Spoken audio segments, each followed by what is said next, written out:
देखो बेटा, आप लोग समझिए, आप लोग हिंदी व्याकरण में अलंकार पढ़ रहे हैं। क्या पढ़ रहे हैं? अलंकार। जैसा कि आपको अलंकार की परिभाषा क्या बताई गई है? काव्य की शोभा बढ़ाने वाले शब्दों को अलंकार कहते हैं।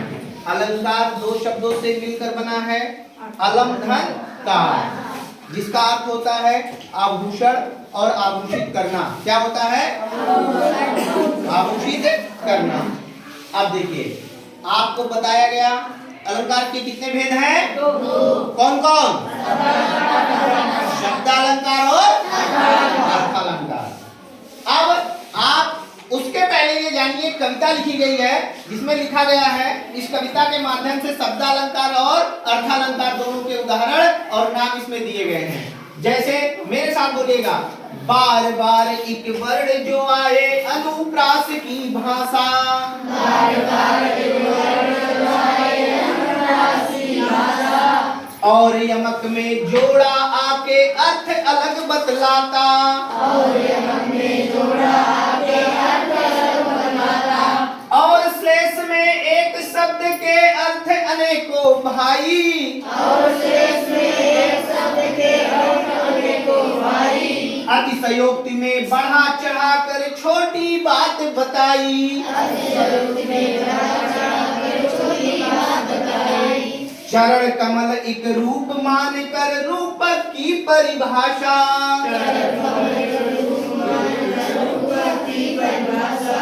सीसा से समसरिस जान कर उपमा की है आशा। सीसा से समसरिस जान कर उपमा की है आशा। उत्प्रेक्षा का संकेत समझ लो, जन जानो मन मानो। उत्प्रेक्षा का संकेत समझ लो, जन जानो मन मानो। दो चीजों में भ्रम पैदा हो, भ्रांतिमान पहचानो। दो चीजों में भ्रम पैदा हो, भ्रांतिमान पहचानो। ठीक, अब इसमें देखिए बेटा, ये जो अंडरलाइन शब्द है, अनुप्रास, यमक, श्लेष, अतिशयोक्ति, रूपक, उपमा, उत्प्रेक्षा और भ्रांतिमान, ये आठों अलंकार हैं। क्या है?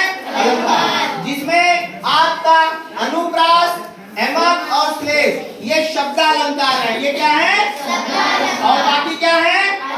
अर्थालंकार। जैसे बार बार एक वर्ण जो आए अनुप्रास की भाषा, जब एक वर्ण की आवृत्ति बार बार हो तो अनुप्रास अलंकार होता है। जैसे तरनी तनुजा तट तमाल तरुवर बहुछाए। चंदू के चाचा ने चंदू की चाची को चांदी के चम्मच से चटनी चटाई। ठीक है, ऐसे यमक अलंकार में जोड़ा, इसमें दो शब्द आपस में जोड़ा बन के आएंगे। जैसे कनक कनक ते सौ गुनी माँ दत्ता दिखाए। ये पाए बहुराय जय गुई पाए बहुराय, है ना? ये पाए बहुराय जय गुई खाए बहुराय, यानी एक चीज को खाने से आदमी पागल हो जाएगा और एक चीज को पाने से। कनक माने होता है सोना और कनक माने पूरा। Very good. अगला है श्लेष में एक शब्द।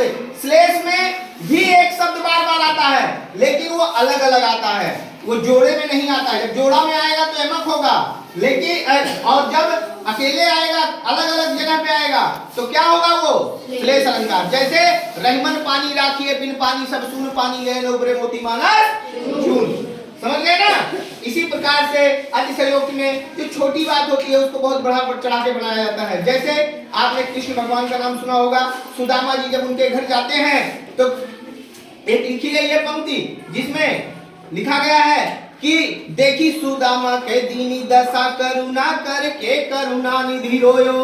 और पानी पर रात को हाथ छुयो नहीं, नैनन के जल सो पग धोयो।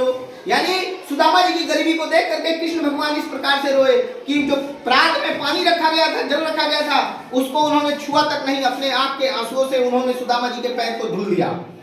समझ गए? लेकिन क्या ऐसा संभव है? नहीं है ना? अतिशयोक्ति की बात ही है ये, है ना? चरण कमल एक रूप मानकर रूपक की परिभाषा समझ में आ गया? इसमें रूपक अलंकार का ये उदाहरण है चरण कमल, है ना? बंदव हरिराई चरण कमल।